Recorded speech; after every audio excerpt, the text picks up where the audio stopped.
BRS government పాలన చూసారు కదా, ఎలా అనిపించింది? బీఆర్ఎస్ అద్భుతంగా ఉంది. అంటే ఇప్పుడు వచ్చేసి కాంగ్రెస్ పాలన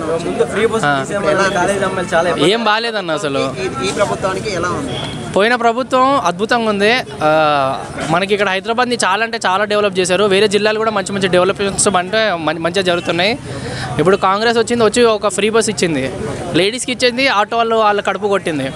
ఒక్కొక్కరు ఒకప్పుడు పాపం వాళ్ళకి బతుకుతారు మొత్తం దాని మీద ఉండేది, వాళ్ళు ఇప్పుడు మొత్తం రోడ్డు మీద పడే సిచ్యువేషన్ వచ్చింది వాళ్ళకి, ఆటో వాళ్ళదైతే. అంటే ఈ స్కీమ్ పెట్టడం అనేది కరెక్ట్ కాదు, అస్సలు కాదు. పెడితే ఏదన్నా అందరికీ ఉపయోగపడాలి. పాపం ఒకరికి పెడితే పాపం వీళ్ళు నష్టపోయారు కదా ఆటో వాళ్ళు. అలా జీవితాలు ఏమైపోతాయి, వాళ్ళ పిల్లల స్కూల్స్ అవన్నీ ఏమైపోతాయి, ఏం ఆలోచించలేదు. ఓకే, అంటే ఇంతకుముందుకు బీఆర్ఎస్ ప్రభుత్వం అనేది డెవలప్ చేసింది అన్నారు కదా, ఎక్కడ డెవలప్ చేసింది? హైదరాబాద్ అయింది. ఇప్పుడు వేరే అంటే ఇప్పుడు మనకు 24 hours కరెంట్ వచ్చింది. హైదరాబాద్లో ఏది మనకు ఐటీ ఎంతగానో డెవలప్ అయింది. మనకి ఇప్పుడు కేబుల్ బ్రిడ్జ్ కానీ చంద్రబాబు నాయుడు చేశాడని ఆయన తీసుకొచ్చాడు, కానీ దానికంటే ముందు తీసుకొచ్చింది అయితే మన ఇది తెలుగు వాళ్ళే తీసుకొచ్చారు. సారీ, వీళ్ళే తీసుకొచ్చారు, తెలంగాణనే తీసుకొచ్చాడు.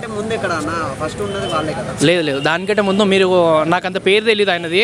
బట్ చంద్రబాబు నాయుడు కంటే ముందు హైదరాబాద్కి ఆ ఐటీ రావాల్సిన దానికి మెయిన్ రీజన్ ఆయన. ఆ భూమి అనేది కొన్నది ఆయన. మీకు కావాలంటే ఒకసారి మీరు ఎక్కడైనా సర్చ్ చేసుకోండి, అది తెలుసు. ఫ్రీ బస్సు పెట్టాడు కదా, ఆల్రెడీ ఆర్టీసీ అప్పులలో ఉంది. దాన్ని ఎట్లా క్లియర్ చేస్తాడు? ఫ్రీ బస్ ఏముంది, జనాల దగ్గర ఇప్పుడు కరెంటు బీకేస్తున్నాడు. ముందైతే 24 గంటలు కరెంట్ ఉన్నది. ఇప్పుడు మొన్న ఇంటికి వెళ్ళాను, ఏముంది మొత్తం ఒక రోజులో ఒక 18 గంటలు 17 గంటలు వస్తుంది. కొత్తలో ఆయన వచ్చిన నెల కూడా అవ్వలేదు, అప్పుడే ఇంతలా అప్పటికి ఒక 6-7 గంటలు కరెంట్ బిగేశాడు. ఇంకొన్ని రోజులు అయితే మహా అంటే ఒక 12 గంటలు 13 గంటలు ఇస్తాడు కరెంట్, అంతే. ఏముండదు, దానికంటే ఎక్కువ ఏం పెట్టాడు. బిఫోర్ ఎలక్షన్స్ ఒక ఇంటర్వ్యూలో గుంప మేస్త్రి రాజకీయం అంటే అన్నాడు.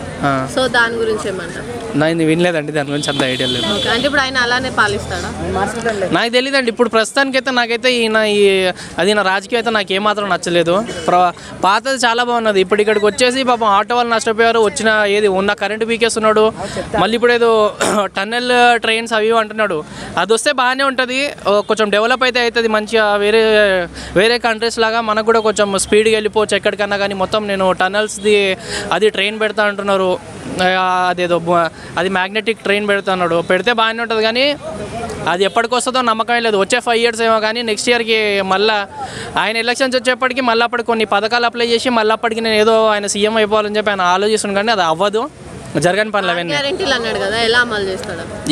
ఏం అవ్వవు అసలు. వచ్చి కూడా ఏవో కొన్ని బస్సులు ఇస్తాం ఫ్రీగా అది ఇది అన్నారు, కానీ ఏది అవ్వలేదు. మెట్రో బస్సులు ఇవ్వలేదు. కొన్ని బస్సులే ఇచ్చాడు హైదరాబాద్లో వచ్చేసి.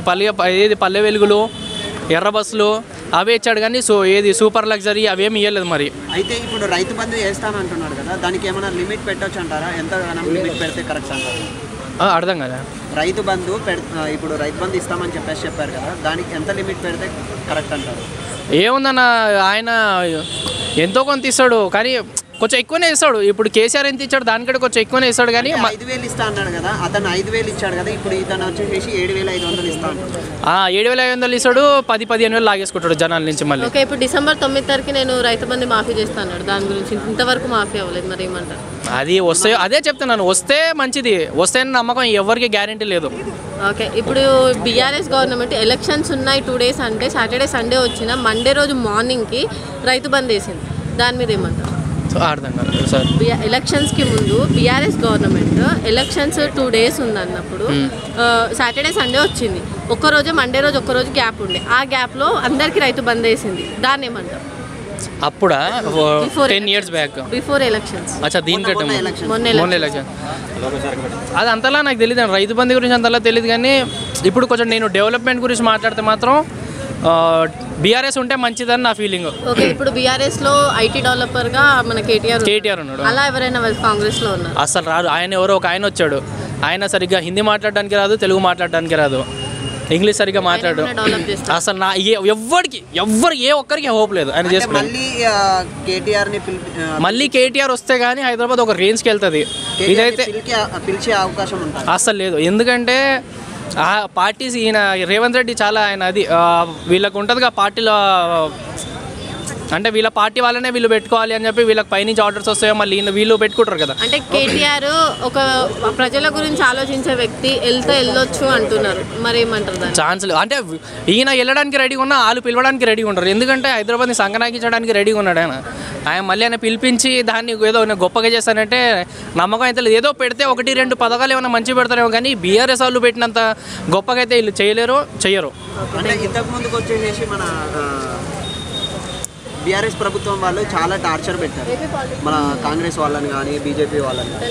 ఇప్పుడు వచ్చేసి మన కాంగ్రెస్ వాళ్ళు బీఆర్ఎస్ వాళ్ళని టార్గెట్ చేయడానికి అవకాశం ఉంది అన్న. టార్గెట్ అంటే ఏం లేదన్న, వాళ్ళు ఏమైనా తప్పులు చేస్తే వీళ్ళు ఏమన్నా వాళ్ళ మీదకి ఏమైనా అరెస్ట్ వారెంట్స్ అవి చేసి వాళ్ళని అరెస్ట్ చేయడానికి వెళ్తారు. కానీ టార్చర్ అంటే ఇక వీళ్ళ పర్సనల్స్ ఏమైనా ఉంటే అల్లాలు చూసుకుంటారు. కానీ రాజకీయంగా పరంగా అయితే ఇంతకుముందుకు సెక్రటరీలకు కానీ తర్వాత వచ్చేసి మనకి గాంధీ భవన్లో కానీ ఎక్కడికి కానీ అనుమతించలేదు కదా, వీళ్ళని కూడా అలానే చేసే అవకాశం ఉంది లేదన్న, చేయలేరు. వీళ్ళు ఆల్రెడీ హైదరాబాద్ని మొత్తం ఒక ఊపేసింది బీఆర్ఎస్ పార్టీ. వాళ్ళు తీసుకొచ్చి వాళ్ళు కట్టించిన దాంట్లో వాళ్ళకే ఎంట్రీ ఇవ్వకుంటే ఆ పరిణామాలు చాలా దారుణంగా పరిణామాలు తీస్తాయి. ఆ విషయం వీళ్ళకి కూడా తెలుసు, అందుకని వాళ్ళు ధైర్యం చేయరు. అంటే మన 6 గ్యారంటీలు ఇచ్చారు కదా, 6 గ్యారంటీలో మీకు ఏది నచ్చింది అన్న? ఫ్రీ బస్ అంటే వేరే ఏది అందరికి హెల్ప్ అయ్యేది పెట్టాలన్న. ఆటో వాళ్ళు ఇప్పుడు ప్రభుత్వం అనేది అసలైన పాలన అని అంటే ఎలా చేయాలి, ఏం పెడితే ఎలాంటి స్కీమ్స్ పెట్టాలి? ఎలాంటి స్కీమ్స్ అంటే అన్న, ఎక్కువ రైతులకి హెల్ప్ అయ్యేది, మంచిగా కరెంట్ ఉండేది. ఇప్పుడు ఈయన కరెంట్ బీకేసాడు, ఉన్నది బీకేస్తున్నాడు. ఈయన కొత్తగా పెట్టకుండా ఉన్నదాన్ని ఈయన మొత్తం బీకేస్తున్నాడు ఇప్పుడు కొత్తగా. అది చాలా మైనస్ అయిపోతుంది. ఎందుకంటే ఇది సిటీలో ఉన్న మనకే ఏదోలా ఉంది. పాప వాళ్ళు పంటలు మళ్ళీ ఎన్ని నష్టపోయినా కానీ వాళ్ళే చూసుకోవాలి. కరెక్ట్ టైంకి నీళ్ళు రాకపోయినా వాళ్ళకే ఇబ్బంది. ఈయన మొత్తం కరెంటు బీకేస్తున్నాడు. మళ్ళీ పాతలాగా అయిపోతుందేమో. పాలమూరు జిల్లా అంటే ఇది మహబూబ్నగర్లో మంచిగా అది పండేది, అది దాంట్లో మొత్తం కరెంటు పోతుంది. మొన్న నేను ఊరికి వెళ్ళాను. గవర్నమెంట్ అనేది ఫ్రీగా ఇవ్వాల్సినటువంటి స్కీమ్లు ఏంటి? ఫ్రీగా ఇవ్వాల్సిన స్కీమ్స్ అంటే ఇలా మంచి ఎక్కువ పెట్టేది రైతులకి. ఇంకా ఇలా రోడ్ అంటే మంచి డెవలప్మెంట్స్ మంచిగా చేయాలి, రోడ్స్ మంచిగా చేయాలి. అండ్ అందరికీ గవర్నమెంట్ స్కూల్స్ పిల్లలకి ఉచిత విద్య ఇవి పెడితే బెటర్. అండ్ కొంచెం ప్రైజులు కూడా ఏదన్నా కానీ 100లలో 1000లో పెట్టకుండా కొంచెం రీజనబుల్ ప్రైజెస్లో పెడితే కొంచెం బాగుంటుంది అని. Thank you.